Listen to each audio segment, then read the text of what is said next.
Good evening दोस्तों, कैसे हैं आप लोग। राहुल सर की क्लास में आपका स्वागत है। हम क्या करेंगे यानी कि यहाँ क्या पढ़ेंगे। तो ये वीडियो बनाने का जो मेन उद्देश्य है कि अभी तक जो हमने पर्यावरण का 1 2 3 पार्ट पढ़ा था उसी का क्विक रिवीजन करेंगे। ठीक है, ये हिंदी इंग्लिश दोनों में होगा, आप घबराइएगा मत। और साथ ही साथ क्विक रिवीजन तो करेंगे ही करेंगे। और क्या करेंगे, जो पॉइंट्स पिछले वीडियोस में छूट गए थे, हालांकि वो वीडियो बहुत डिटेल से हैं, उन्हें भी क्या करेंगे यहाँ पे जोड़ेंगे।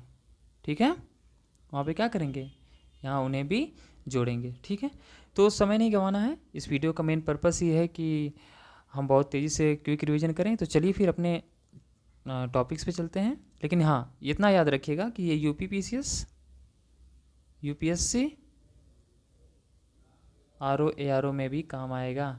ठीक है, भूलना नहीं है, इसे देखना है। ठीक है, चलिए तो फिर शुरू करते हैं। ये चलते हैं हम लोग 6 पे। चलिए हम लोग शुरू करते हैं किससे, हम लोग शुरू करते हैं बायोडाइवर्सिटी से। ठीक है, तो बायोडाइवर्सिटी में आप देखेंगे कि हुआ क्या है बालक, कि रेड लिस्ट जारी की गई। जो रेड लिस्ट आईयूसीएन जारी करता है उसने इस रेड लिस्ट को अपडेट किया है। क्या किया है, अपडेट किया है। तो जब अपडेट किया होगा तो कोई ना कोई संख्या होगी। तो जब इसने अपडेट किया है तो 1,66,061 इसमें इसकी संख्या हो गई है। ठीक है, इसके बाद आप क्या देखते हैं, कितने ऐसे प्राणी हैं जो विलुप्त हो चुके हैं। तो विलुप्त वाले जो देखेंगे आप, करीब 46,337 हैं जो विलुप्त हो चुके हैं। ये तो इसके अपडेशन के बाद है। ठीक है, ठीक है, तो इतने कितना क्या हुआ है, जो हमने अपडेशन देखा इतने अपडेट किए हुए हैं। ठीक है, जब ये अपडेट करता है, कौन करता है, आईयूसीएन। ठीक है, तो जब ये अपडेट करता है तो इन सारों को मतलब जो भी स्पेसीज हैं, इन सारी स्पेसीज को क्या करता है, वो एक लिस्ट में डाल देता है। ठीक है, जैसे आप देखिए एक रेड लिस्ट में डाल देता है। तो जब लिस्ट में डालता है तो उसे 9 कैटेगरी में क्या करता है, डिवाइड कर देता है। ठीक है, तो अब देखिए यहाँ पे इसकी 9 कैटेगरी डिवाइडेड हैं। तो आप इधर से जब इधर की तरफ बढ़ेंगे, ठीक है, तो इनकी संख्या क्या होगी, संख्या कम होगी। ठीक है, और जब आप इधर से इधर की तरफ बढ़ेंगे तो इन पे संकट भी बढ़ेगा। संकट ये बढ़ेगा कि धीरे धीरे धीरे धीरे ये पृथ्वी से क्या होंगे, पृथ्वी से नष्ट हो जाएंगे। ठीक है, तो ये जो 9 सूचियां हैं इनके बारे में हम थोड़ा सा डिटेल में जल्दी से देख लेते हैं। ठीक है, तो जब 9 की बात करेंगे तो जो इसके पास लिस्ट है, इस लिस्ट में जिनका डेटा इसके पास नहीं है, जिनका जो डेटा है वो नहीं है, तो उसको इसने इसमें डाल दिया। देखिए नॉट इवैल्यूएटेड में, और किस में डाला है, डेटा डिफिशिएंट में, नॉट इवैल्यूएटेड में और डेटा डिफिशिएंट में। इसके बाद देखेंगे आप जिनकी संख्या बिल्कुल स्टेबल है, मतलब जिनकी संख्या क्या है, जिनकी संख्या स्टेबल है। स्टेबल का मतलब है कि अभी पृथ्वी पे वैसे ही पड़े हुए हैं। ठीक है, ठीक ठाक कंडीशन में है, तो इनको इसने लिस्ट कंसर्न में डाल दिया है। किस में डाल दिया है, लिस्ट कंसर्न में। वहीं आप देखेंगे कुछ और हैं जो अनस्टेबल हैं, मतलब जिनकी संख्या में परिवर्तन आ रहा है। ठीक है, तो अब जिनकी संख्या में परिवर्तन आ रहा है वो मुख्यतः कौन कौन से हैं, वह यहाँ से हैं, near threaten, vulnerable, endangered, uncritical endangered. तो जिनकी संख्या में परिवर्तन आ रहा है आप देखेंगे इसमें एक है नियर थ्रेटेन, ठीक है, इसके बाद वल्नरेबल, फिर इंडेंजर्ड और क्रिटिकली इंडेंजर्ड। तो जो नियर थ्रेटेन है इनकी संख्या तो कम हो रही है, ठीक है, लेकिन भविष्य में इन पे खतरा नहीं है, मतलब इन पे खतरा नहीं है कि विलुप्त होंगे, लेकिन इन पे विलुप्ति का खतरा है, यानी कि एक्सटिंक्ट हो सकते हैं, विलुप्त का खतरा है। ठीक है, यही इनमें अंतर है। वहीं आप देखिए 2 लिस्ट और बची है इसकी। तो इस 2 लिस्ट में ये एग्जिंक्ट और ये एग्जिंक्ट, मतलब एग्जिंक्ट इन द वाइल्ड और ये। तो जब कोई भी स्पेसीज क्या होता है, इसको ध्यान दीजिएगा। ठीक है, जब कोई भी स्पेसीज क्या होता है, वो एक्सटिंक्ट हो जाती है। एक्सटिंक्ट का मतलब होता है जो विलुप्त हो जाती है, कहाँ से, जब वो अपने नेचुरल आवास से, जो उसका नेचुरल हैबिटेट होता है, आवास होता है, जब वहाँ से वो गायब हो जाती है तो उसे हम कौन सी श्रेणी में रखते हैं, ई और डब्लू की श्रेणी में, ई और डब्लू की श्रेणी में। वहीं जब कोई प्रजाति बिल्कुल पृथ्वी से ही गायब हो जाए, कहाँ से गायब हो जाए, पृथ्वी से ही, जो पृथ्वी पर ही ना हो, तो उसे हम किस श्रेणी में रखते हैं, उसे हम रखते हैं ई और एक्स की श्रेणी में, यानी कि ये बिल्कुल ही विलुप्त हो चुकी है। जैसे आपका डोडो पक्षी है वो बिल्कुल विलुप्त हो चुका है। ठीक है, उसी तरीके से आप देखिए इनका तो हमें कोई खास ज्ञान नहीं है। लिस्ट कंसर्न में आप देखेंगे फॉर एग्जांपल के तौर पे, जैसे कौन है बताइए, तो वही है मतलब जिनकी संख्या क्या है, स्टेबल है और बहुत ज़्यादा है। इसके बाद थोड़ी सी और चीज़ें देख लेते हैं, जैसे हमने बात किया, यहाँ से देखते हैं ना, जो ये नियर थ्रेटन है और वल्नरेबल हैं, इंडेंजर्ड हैं और क्रिटिकली इंडेंजर्ड हैं। अब देखिए इस पे रिस्क होता है, ठीक है, और इन पे हाई रिस्क होता है कि कभी भी क्या हो सकते हैं, विलुप्त हो सकते हैं। इन पे क्या होता है, इन पे वेरी हाई रिस्क होता है, ठीक है, और इन पे तो भैया एक्सट्रीमली हाई, ठीक है, एक्सट्रीमली वेरी हाई रिस्क होता है, यानी कि सबसे अधिक जो खतरा होता है वो क्रिटिकली इंडेंजर्ड पे ही होता है, ठीक है। इसके बाद भारत में भी इसके बहुत से उदाहरण हैं, हम जब आगे चलेंगे तो हम देखेंगे, ठीक है। इसके बाद देखिए इसने क्या कहा है, इसने कहा है कुछ और बात की है, ठीक है। उसने बताया है कि कौन से ऐसे स्पेसीज हैं जिनके स्टेटस में बदलाव आया, ठीक है। इसने कहा कि कौन से ऐसे स्पेसीज हैं जिनके स्टेटस में क्या हुआ, स्टेटस में बदलाव आया। तो हमारे लिए यहाँ बोर्नियन तो एलिफेंट है, ये थोड़ा इंपॉर्टेंट हो जाता है, ठीक है। तो ये किस में है, इंडेंजर्ड में है, यानी संकटग्रस्त तो है ही, साथ ही स्मॉलेस्ट एलिफेंट भी है। याद रखिएगा विश्व का स्मॉलेस्ट एलिफेंट कौन है, ये है। आगे जब हम एलिफेंट पढ़ेंगे तो हम देख लेंगे कि कौन सबसे बड़ा है, हालांकि हम पिछले वीडियो में इनके बारे में बहुत विस्तार से चर्चा कर चुके हैं, ठीक है। एक मोटी मोटा ओवरव्यू देख लेते हैं। तो विश्व में अगर आप देखेंगे तो सर्वाधिक संख्या किसकी है जो संकटग्रस्त की श्रेणी में है, तो वह है नियर थ्रेटेन में, ठीक है। इसके बाद आप क्या देखेंगे, जो सबसे ज़्यादा ऐसी कौन सी प्रजाति है, कौन सी स्पेसीज हैं जिनका विलुप्त होने का खतरा अधिक है, तो आप देखेंगे जो उभयचर हैं, कौन है, उभयचर, वही थल और जल में जो दोनों रहते हैं वही हैं। और करीब आप देखेंगे इस वर्तमान में कितनी ऐसी प्रजातियां हैं जो संकटग्रस्त की श्रेणी में हैं, यानी कि इनकी श्रेणी में है, ठीक है। किसकी श्रेणी में है,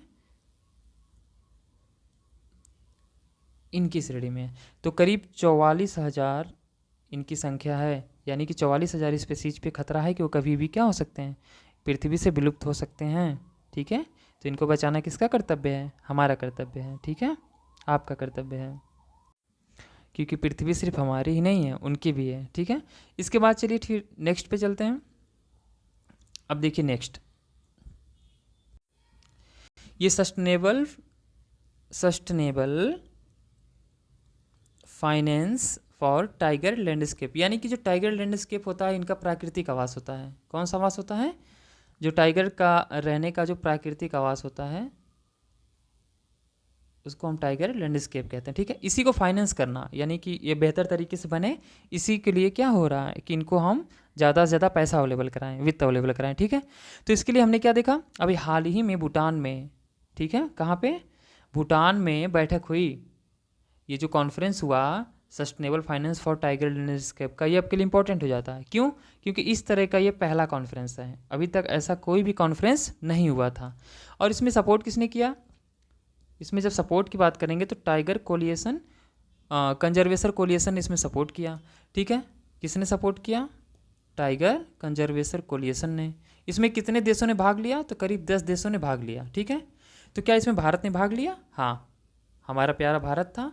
और भारत के जो पड़ोसी थे उनमें भी कुछ थे, जैसे नेपाल था, ठीक, भूटान था, आपका चीन था, और कौन था, बांग्लादेश था। ये हमारे पड़ोसियों ने भी भाग लिया। साथ ही साथ अन्य देश कौन से थे, अन्य देश देखेंगे आप, मलेशिया था, ये पूछ सकता है, ठीक है, इसलिए आपके लिए इंपॉर्टेंट है। मलेशिया था, वियतनाम था, कौन था, वियतनाम था, इसके अलावा कौन था, थाईलैंड था, और एक कजाकिस्तान है। कौन है, मध्य एशिया का कजाकिस्तान है। यानी इन 10 देशों ने इसमें पार्टिसिपेट किया, भारत में से पार्टिसिपेट था। और ये कॉन्फ्रेंस कब हुआ, ये पहला अपने तरीके का कॉन्फ्रेंस है, और ये कॉन्फ्रेंस हुआ था, आप देखेंगे 23 अप्रैल 2024 को। कब हुआ था, 23 अप्रैल 2024 को, ठीक है। हमारे लिए डेट भी इंपॉर्टेंट हो जाता है। तो जब ये कॉन्फ्रेंस हुआ तो यहाँ कुछ तो हुआ होगा, कोई संधि हुई होगी या फिर कोई स्टेटमेंट आया होगा। तो इसमें क्या हुआ, एक पारो स्टेटमेंट करके आया, ठीक है। जब ये पारो स्टेटमेंट आया, वो देवदास की पारो नहीं, तो पारो स्टेटमेंट आया, तो इस पारो स्टेटमेंट में क्या कहा गया, इसमें ये कहा गया कि इनका जो लैंडस्केप है इसको बचाने के लिए हमें कम से कम $1 बिलियन की ज़रूरत होगी। कितने पैसे की ज़रूरत होगी वित्त की? $1 बिलियन। तो इन्होंने कहा सर $1 बिलियन आएगा कहाँ से, ठीक है, और ये कब तक के लिए चाहिए? तो इन्होंने कहा 2034 तक के लिए हमें कम से कम $1 बिलियन चाहिए ताकि हम इन्हें क्या करें, संरक्षण दे सकें। तो इन्होंने कहा कि आएगा कहाँ से? तब इन्होंने देखिए आप यूएनडीपी ने सलाह दी कि हम एक इन्वेस्टमेंट फंड बनाएंगे, टाइगर लैंडस्केप इन्वेस्टमेंट फंड, ठीक है। साथ ही साथ एशियन डेवलपमेंट बैंक ने कहा कि हम बॉन्ड जारी करेंगे, टाइगर बॉन्ड, यानी कि हम उधार लेंगे, ठीक है, और टाइगर बॉन्ड्स जारी करेंगे। तो आप देखेंगे कि जो इन्वेस्टमेंट फंड है टाइगर के लिए वो किसकी देन है? यूएनडीपी कोशिश करेगा, ठीक है, ताकि पैसा आए। और वहीं जो टाइगर बॉन्ड है, ठीक है, ये कौन जारी करेगा? Asian development bank. ये आपके लिए इंपॉर्टेंट हो जाता है, ठीक है। इसी तरीके से हमने देखा था ये टाइगर कोलिएशन, कंजर्वेशन कोलिएशन इसमें सपोर्ट कर रहा है। तो जब सपोर्ट कर रहा है तो इसमें भी तो दरअसल ये क्या है कि कई संगठनों का एक ऑर्गेनाइजेशन है, ग्रुप ऑफ ऑर्गेनाइजेशन है। तो किसका किसका है? यूएनडीपी का है, ठीक है, याद रखिएगा। यूएनडीपी के बाद ये किसका है बताइए? आईयूसीएन है, इसमें आईयूसीएन है, और एक WWF है। इनका मेन मोटिव क्या है इस इन्वेस्टमेंट का, सॉरी हाँ मतलब इस कॉन्फ्रेंस का, कि हम टाइगर को बचाएं, ठीक है। तो ये इंडियन टाइगर की कंडीशन हम अभी आगे चल के देखेंगे कि साइट्स की किस सूची में आता है, और वहाँ थोड़ा डिटेल से भी देखेंगे। हालांकि इससे पहले हम इसके बारे में डिटेल से देख चुके हैं, ठीक है। तो हम चलिए आगे देखते हैं, ठीक है। ये हमारा कंप्लीट हो गया। इसके बाद आगे जब हम देखेंगे तो हम देखेंगे इंटरनेशनल बिग कैट अलायंस के बारे में। किसके बारे में देखेंगे? इंटरनेशनल बिग कैट अलायंस के बारे में। दरअसल क्या है कि अभी एक अलायंस बनाया गया, किसके द्वारा बनाया गया? जो बिग कैट्स हैं उनको बचाने के लिए। अभी जान लीजिए बड़ी बिल्लियां हैं, उनको बचाने के लिए बड़ी बिल्लियां अभी क्या हैं हम देखेंगे। तो ये बनाया किसने? ये बनाया अपने प्यारे इंडिया ने। किसने बनाया? इंडिया ने। और इसका हेडक्वार्टर कहाँ है? इंडिया में, नई दिल्ली में, ठीक है। इसका हेडक्वार्टर कहाँ है? नई दिल्लिया नई दिल्ली के कहाँ है? नई दिल्ली में ही है, ठीक है। अब आप देखेंगे कि ये शुरू कब किया गया? अभी 50 वर्ष हुआ है जब प्रोजेक्ट टाइगर का, तो इसको शुरू किया गया था, ठीक है। तो अभी 2023 में ये शुरू हुआ है, ठीक है। 2023 में शुरू हुआ, ये कब? 9 अप्रैल को ये शुरू हुआ है, ठीक है। अब ये भारत में इसका हेडक्वार्टर है। इसमें जो बात की जा रही है, इसका जो उद्देश्य मेन है वो क्या है कि हम 7 बिग कैट जो हैं उनको हम बचाएं, संरक्षित करें, ठीक है। अब आप ये 7 इसको संरक्षित करें। तो अब ये देखेंगे कि भारत तो भारत है ही, इसमें अभी वर्तमान में कितने और हैं? जो 9 संगठन हैं जो इसका मेंबर बनना चाहते हैं, ठीक है। कितने हैं? 9 इंटरनेशनल ऑर्गेनाइजेशन हैं जो कह रहे हैं कि भैया हमें भी अपना सदस्य बना लीजिए। और इसके साथ साथ क्या है बताइए? इसके साथ साथ करीब 27 देश हैं, इसमें नहीं दिया हुआ है, 27 देश हैं जो क्या है भारत में इस अलायंस की बनने की इच्छा जिन्होंने प्रकट की है। और इसके बाद ये इस अभी फंड की भी किया गया गवर्नमेंट ने। अब देखेंगे तो कितने रुपए दिया है इसके लिए? 150 करोड़ रुपए खर्च किया गया है। कब तक के लिए? 2023-24 से 27-28 के लिए। यानी जैसे ही 27-28 समाप्त होगा हम फिर से इसके लिए फंडिंग करेंगे। तो हमने कितना इसके लिए फ़ंड किया? हमने फ़ंड किया है 150 करोड़। कब तक के लिए? 2027-28 तक के लिए, ठीक है। इसमें हम देख लेते हैं कि जो 7 बिग कैट्स हैं, थोड़ा इनके बारे में देख लेते हैं। हमने बताया आपको कि जो पिछले वीडियो बनाए हमने उसमें बहुत डिटेल से बताया है, ठीक है। लेकिन हम बिग कैट्स के बारे में देख लेते हैं। दरअसल बिग कैट्स क्या है? ये बिग कैट्स एक प्रजाति हैं, स्पेसीज हैं, ठीक है, जो विश्व में 7 प्रकार के हैं। दरअसल इनका वंश मुख्यतः एक ही होता है। अभी दरअसल होगा क्या स्पेसीज में? जो स्पेसीज होती हैं ये आपस में मेट कर सकती हैं, यानी आपस में ये प्रजनन कर सकते हैं। जैसे टाइगर अगर है बिग कैट्स में तो टाइगर लॉयन के साथ मेट हो सकता है, ठीक है। इसी के साथ हम देखते हैं कि जो विश्व में कितने बिग कैट्स हैं, तो विश्व में करीब 7, कितने हैं? 7 बिग कैट्स हैं, 7 बिग कैट्स हैं। इस 7 में कौन कौन सा है? आपका टाइगर है, आपका लॉयन है, आपका लिफर्ड है, ठीक है, आपका स्नो लिफर्ड है, ठीक, आपका चीता है, जगुआर है और प्यूमा है। अब याद रखिएगा, जगुआर और प्यूमा भारत में नहीं पाया जाता, ये इंडिया में नहीं पाया जाता। ये कहाँ पाए जाते हैं? ये पाए जाते हैं नॉर्थ अमेरिका और साउथ अमेरिका। तो ये सिर्फ नॉर्थ एंड साउथ अमेरिका में ही पाए जाते हैं। बाकी ये पांचों स्पेसीज कहाँ पाई जाती हैं? भारत में मिलती हैं। और याद रखिए, ये जो पांचों स्पेसीज हैं केवल व केवल पांचों के पांचों कहाँ मिलती हैं? भारत में मिलती हैं। यानी पूरे विश्व में ऐसा कोई भी देश नहीं है जहाँ पे ये पांचों मिले। ये पांचों कहाँ मिलती हैं? भारत में मिलती हैं। और ये पैंथरा, जो इनका वंश है, ये पैंथरा वंश से संबंधित है। ठीक है, आप देखेंगे तो इन सातों को हम अलग कैसे करेंगे, कैसे जानेंगे कि सातों डिफरेंट हैं? तो इसमें से कुछ दहाड़ नहीं सकते, रोरिंग नहीं कर सकते। ठीक है, तो जो दहाड़ नहीं सकते, आप देखेंगे चीता नहीं दहाड़ सकता, हेम तेंदुआ नहीं दहाड़ सकता, और जो आपका प्यूमा है वो भी दहाड़ नहीं सकता।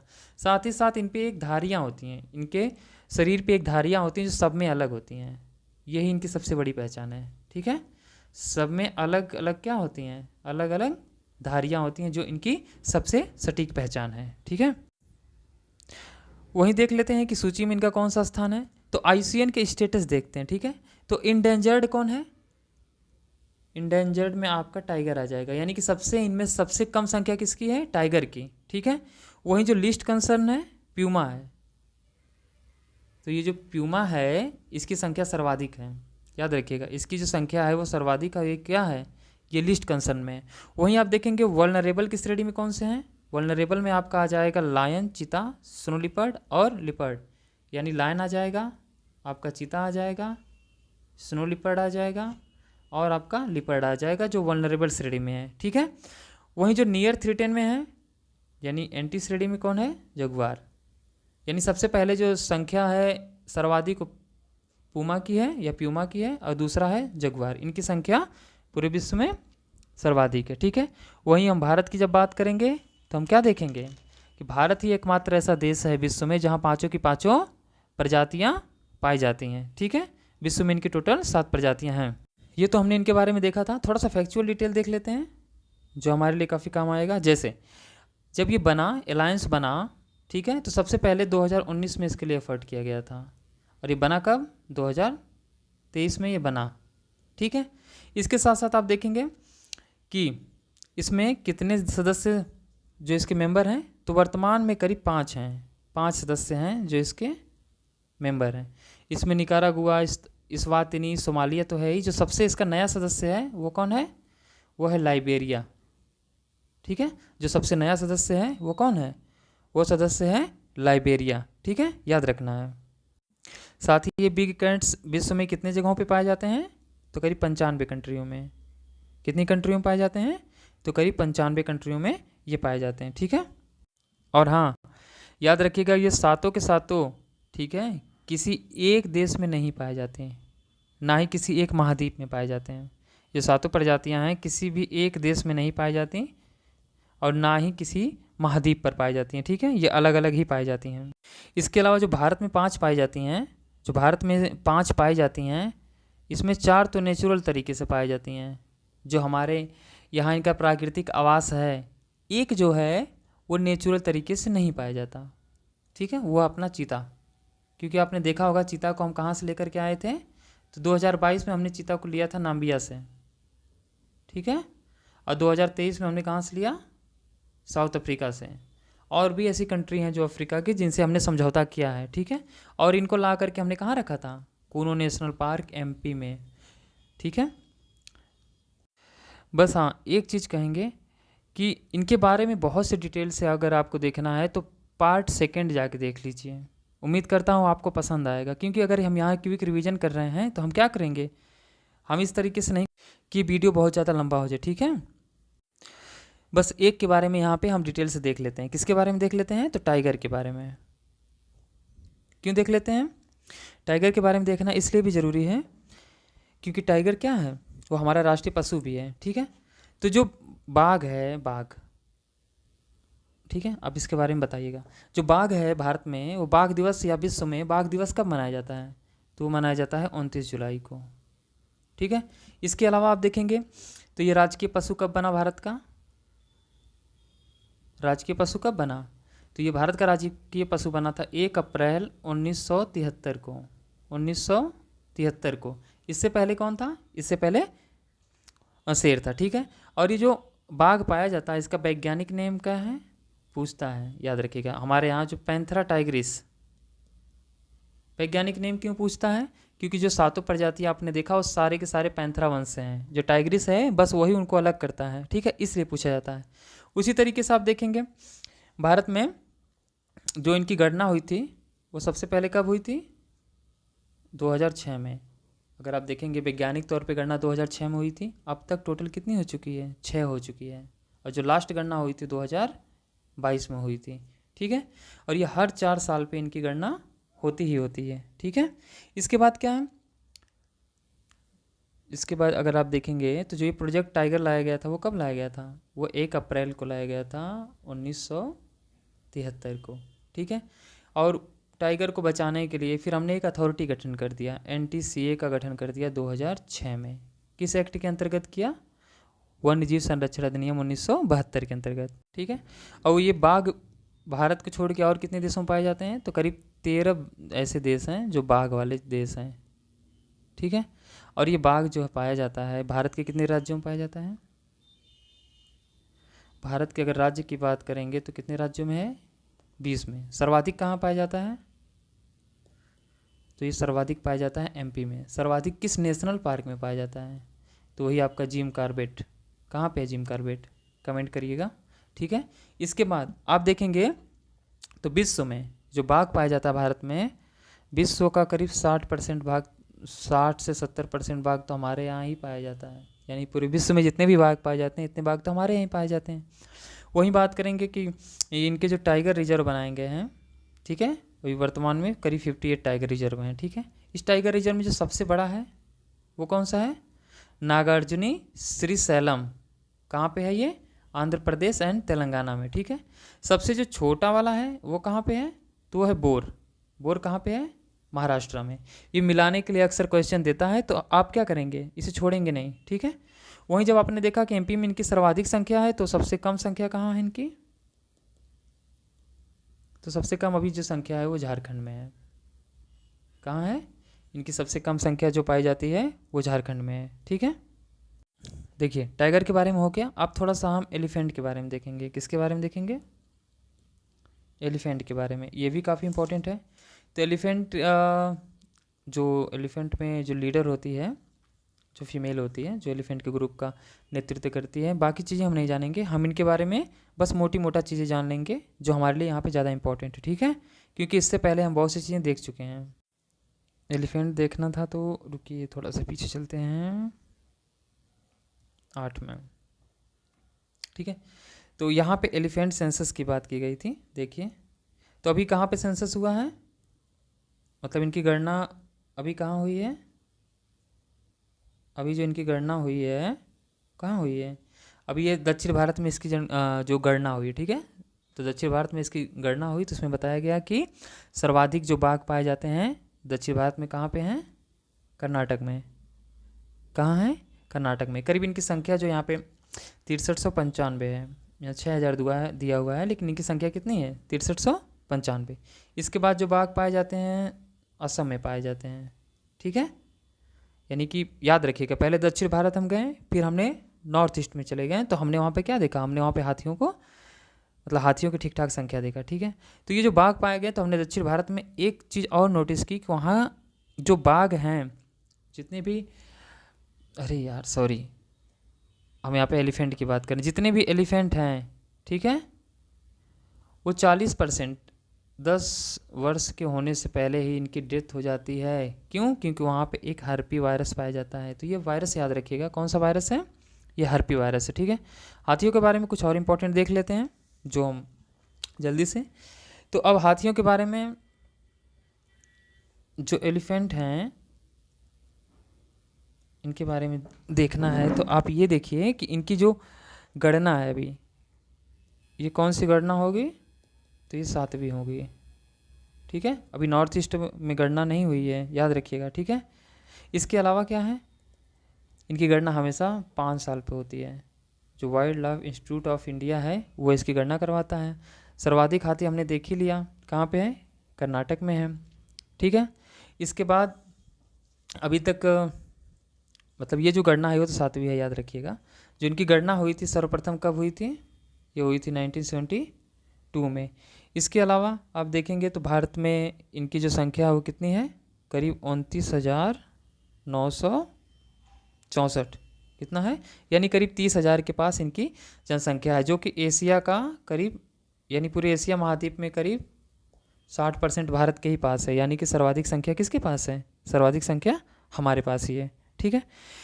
इसके बाद देखेंगे कि अब ये सूची में कौन सी आती हैं, जो भारतीय एलिफेंट हैं वो सूची में कौन सी आती हैं, तो WPA की सूची, ठीक है, साइट्स की सूची में ये फर्स्ट अनुसूची में आएंगी। और वहीं पे आप देखेंगे कि ये रेड लिस्ट किसमें, IUCN की जो रेड लिस्ट होगी उसमें कौन सा इनका स्थान होगा, तो वो उसमें इंडेंजर्ड है।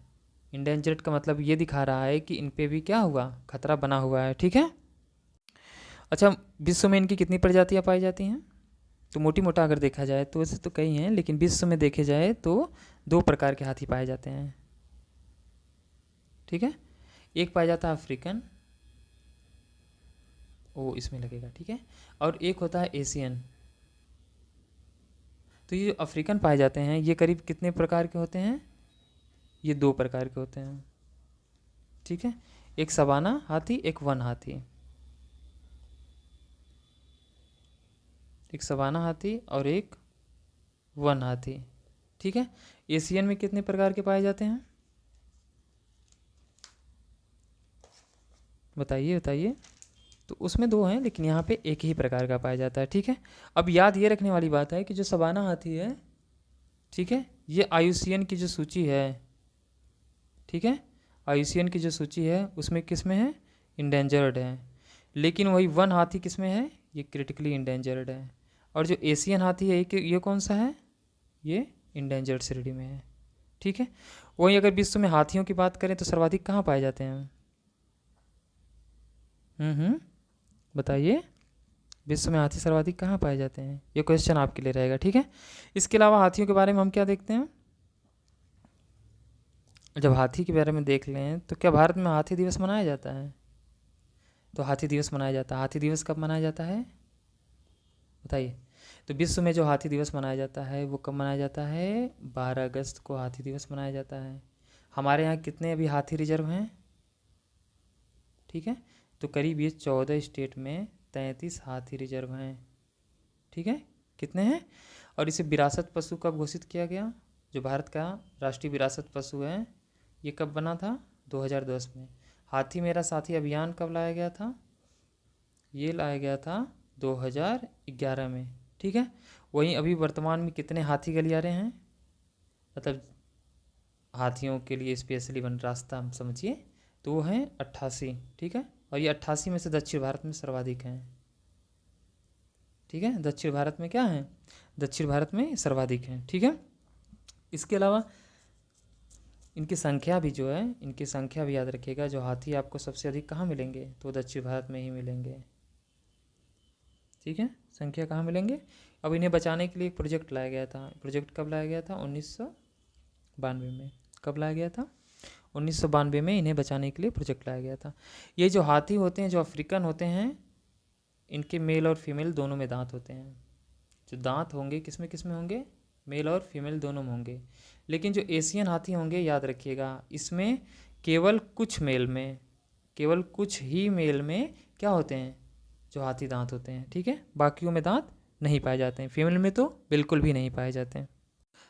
चलिए इसके बाद हम देखते हैं किसके बारे में, गैंडे के बारे में। गैंडा हमारे लिए काफ़ी इंपॉर्टेंट है, ठीक है, तो गैंडे भाई को नहीं छोड़ना है। तो अभी क्या हुआ कि एक स्टेट ऑफ रैनो रिपोर्ट आई है, रैनो को लेकर के एक रिपोर्ट आई है 2024, ठीक है। तो एक सेकेंड, जो ये रिपोर्ट आई है, जो ये रिपोर्ट अभी राइनो की रिपोर्ट लेकर आई है कि रिपोर्ट में इनकी कितनी संख्या है, कहाँ ज़्यादा है कहाँ कम है। तो अभी आप जब राइनो रिपोर्ट देखेंगे तो इंटरनेशनल राइनो फाउंडेशन ने क्या किया, इस रिपोर्ट को जारी किया है। तो जब ये जारी किया है तो हम थोड़ा इसके बारे में जान लें। इंटरनेशनल राइनो जो फाउंडेशन है ये कब बना था, तो ये बना था 1991 में। क्वेश्चन पूछ सकता है ना, तो जानना जरूरी होता है। दूसरा हम देखेंगे कि इसका जो हेड ऑफिस है वो कहाँ पे है, यूएसए में है। फाउंडेशन की बात कर रहे हैं, इसमें कितने देश हैं जो इसके सदस्य हैं, तो करीब 10 देश इसके सदस्य हैं। क्या भारत है, तो भारत नहीं है, याद रखिएगा, ठीक है। ये हमारे लिए इंपॉर्टेंट हो जाता है कि भारत इसका सदस्य नहीं है। तो इसने हाल ही में अभी रिपोर्ट जारी की, तो रिपोर्ट में उसने क्या दिखाया, उसने रिपोर्ट में बताया कि पूरे विश्व में आप देखेंगे तो जो प्रजातियां पाई जाती हैं राइनो की यानी गैंडों की, वो 5 हैं। कितनी हैं, 5 हैं। और इनकी टोटल संख्या कितनी है, करीब 28,000 है। इनकी टोटल संख्या कितनी है, यानी कि जो इनकी स्पेसीज हैं 5 हैं, संख्या इनकी कितनी है, 28,000 है। और साथ ही साथ ये अफ्रीका में इनका जो पोचिंग यानी शिकार बढ़ा है। कहाँ बढ़ा है, अफ्रीका में, हमारे यहाँ नहीं, अफ्रीका में इनका शिकार बढ़ा है, ठीक है। वहीं ये बताता है कि ये कितनी प्रजातियां हैं इसकी, तो आप देखेंगे अभी हमने प्रजातियों के बारे में बात की थी पीछे, तो विश्व में इनकी टोटल 5 प्रजातियां हैं, ठीक है। कितनी स्पेसीज हैं, तो इनकी 5 स्पेसीज हैं, ठीक है। अब ये जो 5 स्पेसीज हैं उसमें से अफ्रीकन 2 हैं और एशियन 3 हैं। और अफ्रीकन में वाइट और ब्लैक हैं, और एशियन में आप देखेंगे तो इंडियन राइनो है, सुमातेरियन है और जावा राइनो है। इसमें अंतर क्या है, ये जितने भी गैंडे पाए जाते हैं, यानी अभी हमने क्या देखा, हमने ये देखा कि अभी एक स्टेट ऑफ राइनो रिपोर्ट आई 2024, ठीक है। इस रिपोर्ट को जारी किया इंटरनेशनल राइनो फाउंडेशन ने। इसका हेड ऑफिस कहाँ पे है, यूएसए में है। 1991 में ये बना था, ठीक है। इसके सदस्य कितने हैं, 10। भारत इसका सदस्य नहीं है, ठीक है। जब इसने रिपोर्ट जारी की तो रिपोर्ट में कुछ कहा होगा, इसने रिपोर्ट में कहा कि इनकी संख्या कितनी है, इनकी संख्या है 28,000, ठीक है। और इनकी जो प्रजातियां पाई जाती हैं वो कितनी हैं, इनकी 5 स्पेसीज हैं। इस 5 स्पेसीज में जो एशियन में हैं, एशियन स्पेसीज हैं वो कितनी हैं, 3 हैं। और जो अफ्रीकन है, अफ्रीकन स्पेसीज है इनकी, वो 2 हैं। तो फिर इसने अफ्रीकन में बताया कि जो अफ्रीकन में है वो काला गेंडा और कौन सा गेंडा, सफ़ेद गेंडा पाया जाता है। वहीं एशियन में इसने क्या कहा, एशियन में 3 प्रकार के हैं, एक तो भारतीय गेंडा आ जाएगा, ठीक है, और दूसरा सुमात्राई और तीसरा जावा। ये 3 प्रकार के गेंडे इसने बताए, ठीक है। इसके बाद रिपोर्ट में क्या कहा गया, इसके बाद इसमें कुछ खास चीज़ें नहीं कही गई हैं, ठीक है। हम अपने खुद देख लेते हैं। तो अब देखिए जैसे कि कहाँ गया वो, ग्रेट इंडियन बस्टर्ड के बारे में आ गया,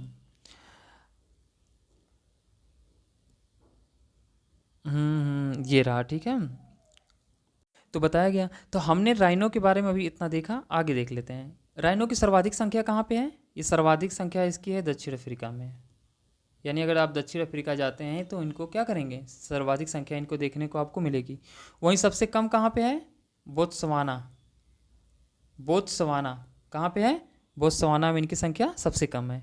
वहीं आप देखेंगे तो ये कहाँ कहाँ से विलुप्त हो चुके हैं जहाँ पाए जाते थे, तो एक मलेशिया है आपका, क्या है, एक मलेशिया है और दूसरा वियतनाम है। कौन है, दूसरा वियतनाम से ये क्या करेंगे, ये वहाँ से विलुप्त हो चुके हैं, ठीक है। इसके बाद देखेंगे जो एक सींग होती हैं, किसके किसके पास होती हैं, जो भारत में गैंडा पाया जाता है उसके पास कितना सींग है, भारतीय गैंडे के पास एक सींग है। और जो जावा गैंडा है उसके पास भी एक ही सींग है, ठीक है। पूरे विश्व में जो सर्वाधिक संख्या जो है किसकी है, सफ़ेद गैंडा जो है सर्वाधिक पाया जाता है, ठीक है। वहीं सबसे कम जो है आपका जावा या सुमात्राई पाया जाता है। इसके अलावा, ठीक है, जो सर्वाधिक बड़ा जो सफ़ेद गैंडा होता है ये सबसे बड़ा होता है सभी गैंडों में। लेकिन अगर आप एशियन की बात करेंगे, किसकी बात करेंगे, आप एशियन गैंडों की बात करेंगे तो एशियन गैंडों में सबसे बड़ा कौन है, भारतीय गैंडा। एशियन गैंडों में सबसे बड़ा गैंडा कौन है, तो भारतीय गैंडा है, ठीक है। और ये भारतीय गैंडा है, इस रिपोर्ट में ये बताया गया है कि जो भारतीय गैंडा है, ठीक है, इसकी स्थिति जो है वो स्थिर है, यानी कि इनकी संख्या घटी या बढ़ी नहीं है, कैसी है, स्थिर है। यानी कि एक तरीके से देखा जाए तो ये अच्छी कंडीशन में है, ठीक है। वहीं अगर हम राइनो की बात करें सारे, तो जब सभी राइनो की बात करेंगे, जो राइनो की जो पांचों स्पेसीज हैं इनकी बात करेंगे तो ये WPA 1972 और साइट्स कि किस अनुसूची में आती हैं, तो फर्स्ट में आती हैं, याद रखिएगा। वहीं IUCN में क्या होता है, IUCN की जो रेड लिस्ट होती हैं यहाँ पे बदल जाती हैं, ठीक है। तो ये जो क्रिटिकली इंडेंजर्ड है, कौन है क्रिटिकली इंडेंजर्ड में, वही सुमात्राई या सुमात्रा वाला, और कौन है जावा, और इसके अलावा काला गैंडा, यानी कि काला गैंडा भी क्या है, खतरे की सूची में है, ठीक है। वहीं आप देखिए भारत का वल्नरेबल है, क्या है, वल्नरेबल है, और नियर थ्रेटेन में कौन है, सफ़ेद गैंडा। ये सूची हमारे लिए इंपॉर्टेंट हो जाती है क्योंकि यूपीएससी यहाँ से क्वेश्चन पूछता है ये, ठीक है। वहीं अगर भारत में गैंडों की बात करेंगे, गैंडों की, ठीक है, तो गैंडे कितने पाए जाते हैं, इनकी संख्या करीब 4014 है। वही सर्वाधिक किस राज्य में पाए जाते हैं, तो ये असम में पाए जाते हैं, ठीक है। किस नेशनल पार्क में पाए जाते हैं, तो काजीरंगा में इनकी संख्या सर्वाधिक पाई जाती है। असम में याद रखिएगा भारत के करीब 90% पाए जाते हैं, ठीक है। इसके बाद आप देखिए भारतीय गैंडा दिवस मनाया जाता है, जो ये डे मनाया जाता है, ये कब मनाया जाता है, ये 22 सितंबर को मनाया जाता है। वहीं भारत में इनके संरक्षण देने की बात की जाती है, तो कब कब गवर्नमेंट ने किया, तो 2019 में इनके संरक्षण के लिए नीति बनाई गई, यानी कि राष्ट्रीय गैंडा नीति बनाई गई या रणनीति बनाई गई, 2019 में बनाई गई, ठीक है। वहीं 2019 में एशियन गैंडे को बचाने के लिए फिर क्या किया गया, एक नई दिल्ली घोषणा पत्र लाया गया, यानी नई दिल्ली घोषणा पत्र भी इसी से जुड़ा हुआ है, याद रखिएगा, ठीक है। वो एशियन गैंडे को बचाने के लिए लाया गया। साथ ही 2020 में क्या हुआ, 2020 में, ठीक है, इंडिया राइनो विजन लाया गया, याद रखिएगा। ये पूछता है कि किस लिए लाया गया, कब लाया गया, तो थोड़ा सा याद रहेगा तो मिलाने में भी आसानी होगी और क्या होगा, हमारे लिए भी अच्छा होगा, ठीक है। फिर इसके बाद चलिए देख लेते हैं ग्रेट इंडियन बस्टर्ड के। तो ये रहा हमारा ग्रेट इंडियन बस्टर्ड, ठीक है। इनके बारे में थोड़ा सा देख लेते हैं, ठीक है। तो जब आप ग्रेट इंडियन बस्टर्ड की बात करेंगे तो ये देखिए, ये इंडेमिक टू इंडियन सब कॉन्टिनेंटल, यानी कि ये कहाँ पाया जाता है, ये भारतीय उपमहाद्वीप में ही पाया जाता है। उपमहाद्वीप की बात कर रहे हैं हम, लेकिन वैसे तो भारत में ही बचे हैं। ये भारतीय उपमहाद्वीप में पाया जाता है, ठीक है। और ये इनकी संख्या कितनी है, करीब, इनकी संख्या करीब 150 है, ठीक है। और इनकी संख्या कम क्यों है, क्योंकि आप देखेंगे ये एक वर्ष में केवल एक ही अंडा देते हैं, क्या देते हैं। और अभी वर्तमान में इनको जो सबसे ज़्यादा खतरा है इनके आवास से और तारों के टकराने से इनकी जो मौत हो रही है, ठीक है, तारों के टकराने से, इसलिए सुप्रीम कोर्ट भी इस पर सख्त था। दरअसल इनकी जो दृष्टि होती है वो भी बहुत वीक होती है, यानी जो दृष्टि होती है काफ़ी वो वीक होती है, जिसके कारण ये देख नहीं पाते और तारों से टकरा करके इनकी डेथ हो जाती है, ठीक है। आप देखेंगे कि ये राजस्थान, थोड़ा सा न्यू पेज पे चलते हैं, ठीक है। तो ग्रेट इंडियन बस्टर्ड, ठीक है, सर्वाधिक या कहाँ पाए जाते हैं, तो ये भारत में ही पाए जाते हैं, ठीक है। इनकी संख्या कितनी है, 150। इनकी कितनी प्रजातियां हैं, तो इनकी प्रजातियों में करीब 4 प्रजातियां हैं, ठीक है। इनका जो मूल स्थान वो भारत ही है। ये सर्वाहारी होते हैं, और एक बात और, ये धूल स्नान करते हैं। कौन सा स्नान करते हैं, ये धूल स्नान करते हैं। और वर्तमान में करीब 90% ये विलुप्त हो चुके हैं। कितना विलुप्त हो चुके हैं, करीब 90% ये विलुप्त हो चुके हैं। इन्हें बचाने के लिए सरकार ने क्या किया, तो 2013 में बस्टर्ड रिकवरी प्रोग्राम लेकर के आए। फिर इसी का नाम बदल दिया 2016 में और बस्टर्ड रिकवरी प्रोजेक्ट कर दिया, जिसका लक्ष्य है कि 2000 कब तक, 2033 तक हम क्या करें, इनकी संख्या को रिकवर कर सकें, ठीक है। और इसकी जो शुरुआत की गई इस प्रोजेक्ट की, वो किसने किया, भारतीय वन्यजीव संस्थान ने, wild life institute of India ने इसकी शुरुआत की, ठीक है। ये हमें याद रखना चाहिए। इसके बाद हम क्या देखते हैं कि भारत के करीब कितने राज्यों में पाए जाते हैं, भारत के करीब ये 5 राज्यों में पाए जाते हैं।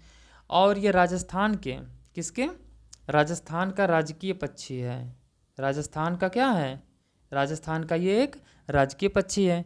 और इसके बारे में क्या है, ये सिर्फ मध्यम और पश्चिम भारत में ही पाए जाते हैं, ठीक है।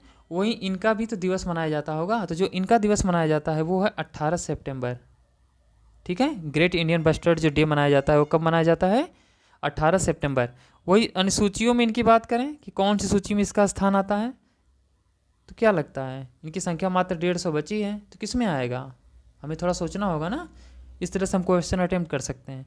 तो वही है वाइल्ड लाइफ प्रोटेक्शन एक्ट और साइट्स। साइट्स क्या करता है? इंटरनेशनल ट्रेड को रोकता है, यानी कि साइट्स की सूची की पहली सूची में किसी को डाल दिया गया तो आप उसका व्यापार नहीं कर सकते हैं। WPA प्रोटेक्शन देता है, जो पहली अनुसूची है इसकी प्रोटेक्शन देती है। क्या प्रोटेक्शन देती है WPA की? कि उसे आप जीव को पालतू नहीं बना सकते हैं, ठीक है, ना ही मार सकते हैं, कुछ नहीं कर सकते उसके साथ। तो ये इसमें तो आ गया। अब रेड लिस्ट जो दिखाता है संकटाग्रस्त दिखाता है IUCN की, तो ये क्या दिखाएगा? अब 150 संख्या बची है तो स्वाभाविक सी बात है कि क्रिटिकली इंडेंजर्ड ही होंगे। क्या होंगे? क्रिटिकली इंडेंजर्ड ही होंगे, ठीक है। चलिए ठीक है ना, आगे देखते हैं, ठीक है। क्रोकोडाइल्स के बारे में थोड़ा सा देखते हैं। दरअसल क्रोकोडाइल के जो प्रोजेक्ट लाया गया था, क्रोकोडाइल प्रोजेक्ट लाया गया था, उसके 50 साल हो चुके हैं, ठीक है। 50 साल हो गया तो हो सकता है क्वेश्चन यहाँ से पूछे। तो चलते हैं न्यू पेज पे, वहाँ ज़्यादा सही होगा हमारे लिए। तो जब हम देखते हैं कि जो क्रोकोडाइल या मगरमच्छ संरक्षण परियोजना कब लाई गई थी, तो ये जो मगरमच्छ है इनको बचाने के लिए कब लाया गया था? 1975 में प्रोजेक्ट लाया गया था। और इस प्रोजेक्ट की शुरुआत कहाँ से की गई थी? याद रखिएगा, ये पूछता है कहाँ से शुरू की गई थी, बताइए। ये शुरू की गई थी भीतर कनिका से। ये कहाँ पड़ता है? ये पड़ता है आपका उड़ीसा में, यानी कि इस प्रोजेक्ट की शुरुआत यहाँ से की गई थी जो उड़ीसा में पड़ता है, ठीक है। इसके बाद आप क्या देखेंगे, इसमें जो सहायता दे रहा है इस प्रोजेक्ट में, यानी जो ये प्रोजेक्ट है इसमें जो हेल्प कर रहा है वो कौन कौन कौन कौन कर रहे हैं? वो आपका FAO कर रहा है और UNDP, ठीक है। ये दोनों इसमें सहायता दे रहे हैं। मगरमच्छ के बारे में एक चीज़ और है कि ये अकशेरुकी नहीं सॉरी कशेरुकी सरीसृप सबसे बड़ा है, यानी कि वर्टिब्रेट है। वर्टिब्रेट रेप्टाइल्स जो है पूरे विश्व में सबसे अधिक बड़ा है, यानी कि रीढ़ की हड्डी वाला जो रेंगने वाला जीव है, रीढ़ की हड्डी के साथ जो रेंगने वाला जीव है वो सबसे बड़ा कौन है? वो मगरमच्छ ही होता है, ठीक है। इसके बाद हम देखें तो ये अपनी बॉडी के टेम्परेचर को कंट्रोल कर सकते हैं, एक सीमा तक अपने बॉडी के तापमान को क्या कर सकते हैं? नियंत्रित कर सकते हैं, लेकिन एक सीमा तक ही कर सकते हैं, ठीक है। इसके बाद बताइए किस सूची में पाए जाएंगे? ये खारे एवं मीठे जल दोनों में पाए जाते हैं, खारे एवं मीठे जल दोनों में पाए जा सकते हैं। हालांकि हमने इसकी डिटेल से बात की अपने पिछले वीडियो में, वहाँ आप जाके देख लेंगे, ठीक है। बस हमें इतना ही देखना था। तो अब हम इनकी सूची में देख लेते हैं कि अनुसूची में इनका कौन सा स्थान है, ठीक है। तो WPA और साइट्स में हमेशा याद रखिएगा, किसी के बारे में UPSC पूछेगा, किसी इंपॉर्टेंट के बारे में ही पूछेगा तो फर्स्ट में आएंगे। हाँ, IUCN में थोड़ा सा ऊपर नीचे होता है तो इस पर ध्यान देना जरूरी होता है। तो जो साल्ट वाटर क्रोकोडाइल है ये लिस्ट कंसर्न में है।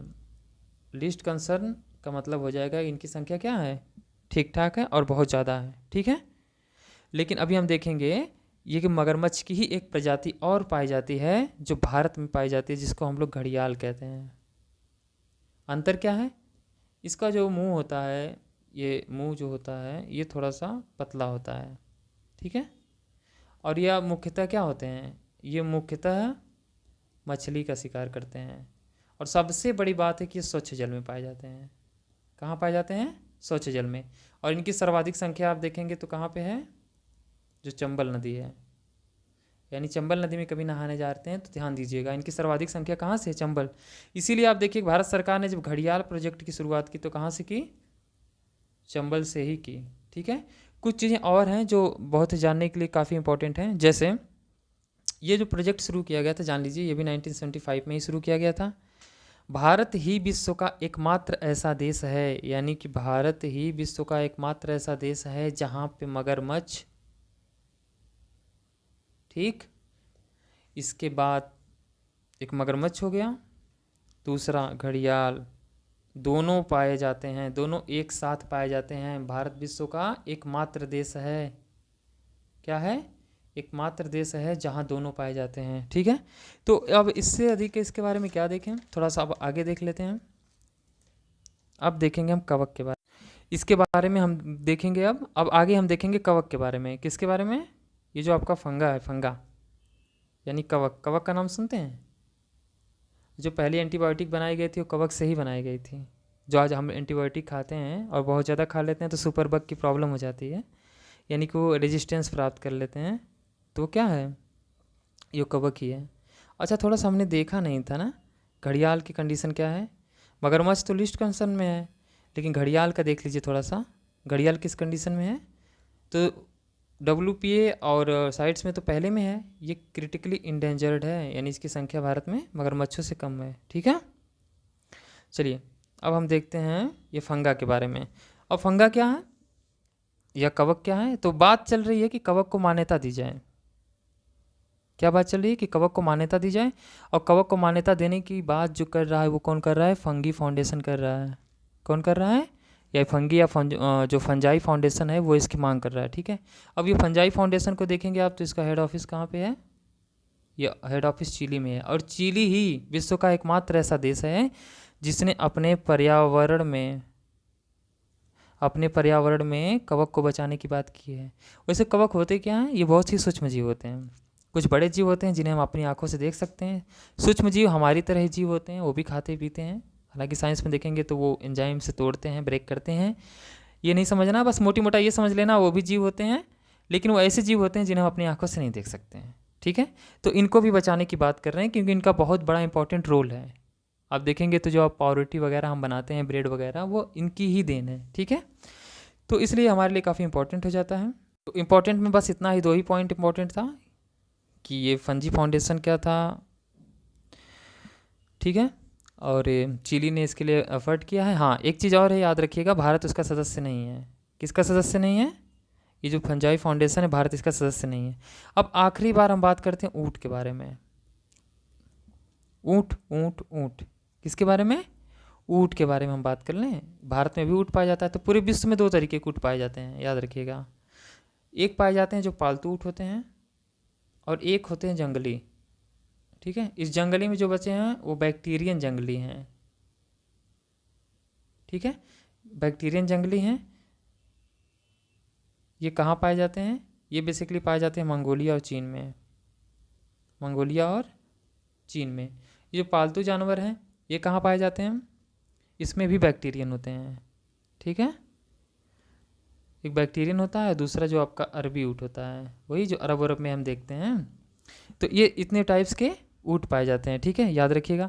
तो अभी ये चर्चा में इसलिए रहा क्योंकि 2024 को अंतर्राष्ट्रीय ऊँट वर्ष घोषित कर दिया गया, अंतर्राष्ट्रीय कैमलिट्स ईयर घोषित कर दिया गया, याद रखिएगा। इसलिए ऊँट पे क्वेश्चन बनने की संभावना बनती है। और ये घोषणा कौन करता है, संयुक्त राष्ट्र। किसी वर्ष की घोषणा कौन करता है, तो वो करता है संयुक्त राष्ट्र। ठीक है, अब देखिए बैक्टीरियन में क्या होते हैं, अरबी में अंतर क्या होता है। जो अरबी ऊँट होता है इसमें एक कुबड़ होता है। ठीक है, और भारत में कौन पाया जाता है, भारत में अरबी पाया जाता है। बैक्टीरियन पाया जाता है, लेकिन ये नुब्रा घाटी है वहाँ पे पाया जाता है जो लद्दाख में है। लेकिन मुख्यतः हमारे यहाँ क्या पाया जाता है, जो अरबी ऊँट था वो पाया जाता है। तो अब ये जो पालतू जो होते हैं ना, जो पालतू ऊँट होते हैं, याद रखिएगा, ये WPA साइट्स, ठीक है, या मतलब WPA हो गया, साइट्स हो गया। ठीक है, क्या क्या क्या बताइए, WPA हो गया, साइट्स हो गया, या IUCN की किसी भी सूची में नहीं है। अगर होते हैं तो इनको ना तो आप पालतू बना सकते हैं ना ट्रेड कर सकते हैं, यानी कि पालतू ऊँट को आप सऊदी अरेबिया बेच सकते हैं, वहाँ से ला सकते हैं। ठीक है, क्योंकि ये ना तो अगर पहली अनुसूची में होता तो इन्हें पालतू नहीं बना सकते। वहीं याद रखिएगा जो जंगली हैं वो किस में शामिल हैं, ठीक है, वो WPA और 1972 और साइट्स, और इसके बाद IUCN की किस लिस्ट में है, बताइए, IUCN की, तो ये क्रिटिकली इंजेंडर्ड में है, IUCN की क्रिटिकली इंडेंजर्ड श्रेणी में है। कभी कभी पूछ सकता है अंदर देके। हालांकि इसमें आप देखेंगे कि भारत में ऊँटों की संख्या कितनी है, ये शायद मैंने अपने पिछले वीडियो में बहुत कुछ इसके बारे में बताया है। ठीक है, कि 7 से 10 दिन तक पानी नहीं पीते हैं, जो इनका कुबड़ है वो चर्बी वहाँ पे होता है, ये एक बार में 60 लीटर पानी पी सकते हैं। मतलब बहुत सी चीज़ें थी जो इनके बारे में बात की गई थी। ठीक है, तो उम्मीद करता हूँ कि आपको वीडियो पसंद आया होगा। थैंक यू दोस्त, थैंक यू सो मच। कोशिश की हमने कि उस वीडियो को थोड़े से, ठीक है, कम समय में कवर कर दें। पसंद आया तो सब्सक्राइब लाइक ज़रूर करें और शेयर भी करें। ठीक है, बाकी आपका दिन शुभ हो। थैंक यू सो मच दोस्त।